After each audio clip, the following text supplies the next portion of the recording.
On va regarder les chiffres, comme on les regarde depuis quelques temps maintenant, avec la première entrée qui est les mises en vente sur la période. Là, on regarde l'ensemble des territoires de la région des Pays de la Loire, et la première des choses que vous constatez, c'est évidemment une baisse qui est significative, mise en vente à moins 42% par rapport au premier trimestre 2019, et sur 12 mois glissants, on est à moins 8%, donc c'est une tendance qui était déjà commencée, qui se poursuit sur cette période, avec encore une fois des chiffres qui restent à conforter.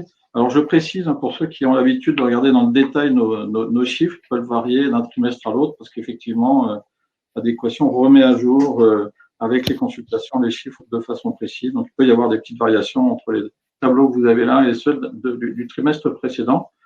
Et je pense que les chiffres de ce trimestre seront remis à jour, Olivier, au cours du deuxième trimestre, une fois qu'on aura établi des chiffres plus précis pour ces petites variations. Exactement. Donc, juste pour préciser, donc là, vous avez le graphique qui présente l'évolution des mises en vente en année glissante, d'où les 5320 logements sur les 12 mois.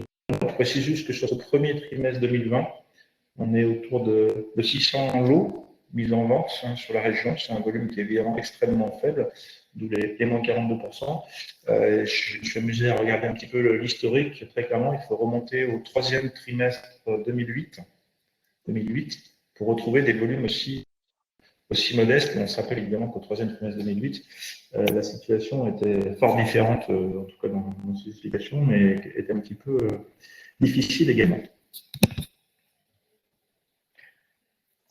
Alors, en effet, si on regarde ce que ça donne en termes de répartition géographique, on voit que certains territoires sont peut-être un peu plus impactés d'autres. Alors, certains chiffres qu'on a retenus comme non significatifs, je pense notamment à Laval et à la Vendée, mais évidemment, on voit des chiffres qui sont relativement en décalage.